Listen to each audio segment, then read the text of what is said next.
ఓం సదాశివసమారంభాం వ్యాసశంకరమధ్యమాం అస్మదాచార్యపర్యంతాం వందే గురుపరంపరాం. జ్యోతిష్ శాస్త్రాన్ని భావితరాల వారికి ప్రసాదించిన ఋషుల యొక్క పాదపద్మాలకి నమస్కారం చేసుకుంటూ, అలాగే నాకు ఈ జ్యోతిష విద్యను నేర్పిన గురువర్యులు జ్యోతిష బ్రహ్మ కీర్తిశేషులు శ్రీ ఏరంకి సూర్యనారాయణమూర్తి గారు, సూర్యశ్రీ దైవజ్ఞ గారి యొక్క పాదపద్మాలకి నమస్కారం చేసుకుంటూ, ఓం శ్రీ మహాగణాధిపతి నమః, శ్రీ గురుభ్యో నమః, హరి ఓం. వీక్షకులందరికీ నమస్కారం. ఫిబ్రవరి నెల 25వ తారీఖు లగాయతు మార్చి 2వ తారీఖు వరకు ఉండేటువంటి గ్రహగతుల ఆధారంగా ద్వాదశ రాసుల వారికి ఈ వారం ఏ విధమైనటువంటి శుభాశుభ ఫలితాలు కలగబోతున్నాయో ఈ వీడియో ద్వారా తెలుసుకుందాం.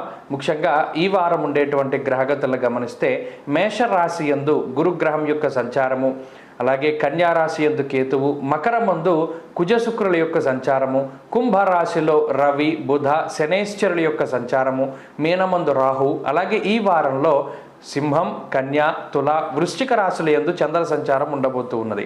ఇటువంటి పరిస్థితుల్లో ద్వాదశ రాశుల వారికి ఏ విధమైనటువంటి శుభాశుభ ఫలితాలు కలగబోతున్నా తెలుసుకుందాం. కర్కాటక రాశి వారికి ఈ వారం మిశ్రమమైనటువంటి గ్రహస్థితి గోచరిస్తూ ఉన్నది. అయితే గత వారంతో పోల్చుకుంటే ప్రతికూలించేటువంటి గ్రహాల యొక్క సంఖ్య కొంత తగ్గినా కూడా అనుకూలించేటువంటి గ్రహాలేవి కూడా ఈ రాశి వారికి కనబడడం లేదు. ముఖ్యంగా చంద్రబలం ఒక్కటే ఈ రాశి వారికి ఉన్నటువంటి బలంగా మనం చెప్పచ్చు. సప్తమ స్థానంలో కుజుడు కానీ శుక్రుడు కానీ ప్రతికూలంగా ఉన్నారు.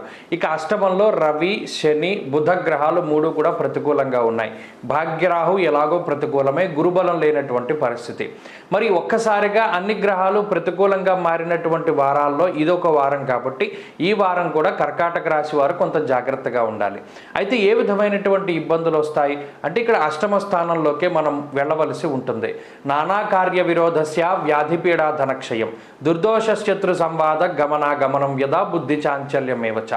మరి ముఖ్యంగా అష్టమంలో ఉండేటువంటి 3 గ్రహాల వల్ల ఏదైనా ఒక పని ప్రారంభం చేస్తే అది సవ్యంగా ముందుకు సాగకపోవడం, మానసిక ప్రశాంతత లేకపోవడం, ఎప్పుడూ ఏదో ఒక ఆలోచనల వల్ల సరిగా నిద్ర పట్టకపోవడం, చేసేటువంటి ప్రయాణాల యొక్క ఫలితం నిష్ఫలంగా ఉండడం, అంటే ఏ విధమైనటువంటి ఫలితం లేకపోయినప్పటికీ అనవసరంగా ప్రయాణాలు చేయవలసి రావడం, దానివల్ల శారీరక బడలకి పెరుగుతూ ఉండడం, ఉద్యోగ వ్యాపారాల్లో కించిత్ ఇబ్బందికరమైనటువంటి పరిస్థితులు మాటి మాటికి ఎదురవుతూ ఉండడం లాంటివి కూడా ఈ వారంలో చూడవచ్చు. అయితే అదృష్టాన్ని నమ్ముకుని ఈ రాశి వారు ఈ వారం ముందుకు వెళ్ళడం అనేటువంటిది మంచిది కాదు. ఎందుకంటే కాలం అనుకూలిస్తే అదృష్టం మీ వెన్నంటి ఉంటుంది. ప్రస్తుతానికి కాలం కొంత ప్రతికూలంగా ఉంది కాబట్టి మీ సొంత ప్రయత్నాన్ని, సొంత తెలివితేటల్ని, అలాగే ఇతరులను ఎవరిని కూడా నమ్ముకోకుండా కేవలం మిమ్మల్ని మీరు మాత్రమే నమ్ముకుని ముందుకు వెళ్ళడం ద్వారా ఈ వారంలో కొంత విజయాన్ని సాధించగలుగుతారు. అయితే ఈ అష్టమంలో ఉండేటువంటి గ్రహాల యొక్క స్థితిగతులు కొంత మతిమరుపును కూడా ఏర్పాటు చేస్తూ ఉంటాయి. కీలకమైనటువంటి ముఖ్యమైనటువంటి విషయాలను మర్చిపోతూ ఉండడము, కోపం పెరిగిపోతూ ఉండడము, మరీ ముఖ్యంగా ఆత్మాభిమానము ఆత్మగౌరవము అనేటువంటి విషయాలు కొంత అతిగా ఉండేటువంటి పరిస్థితులు కూడా ఈ కర్కాటక రాశి వారిలో కనబడుతూ ఉన్నాయి.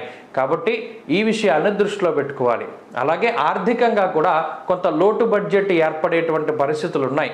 ఆకస్మికమైనటువంటి డబ్బు ఖర్చు కనబడుతోంది. అయినప్పటికీ మూలధనంలోంచో లేదా సకాలంలో మీకు ఉపయోగపడేటువంటి మిత్రులో లేదా మరి ఏ ఇతరత్ర లావాదేవీల ద్వారానైనా సరే కొంత ధనం మీ చేతికి అందుతుంది. ఆర్థికంగా అయితే ఇబ్బందులు ఏమీ ఉండవు. ఈ వారంలో కొంత ఆరోగ్యపరమైనటువంటి శ్రద్ధ తీసుకోవాలి. మరి ముఖ్యంగా ప్రయాణాలు చేసేటప్పుడు వేగాన్ని తగ్గించి సానుకూలంగా సామరస్యంగా ముందుకు వెళుతూ ఉండాలి.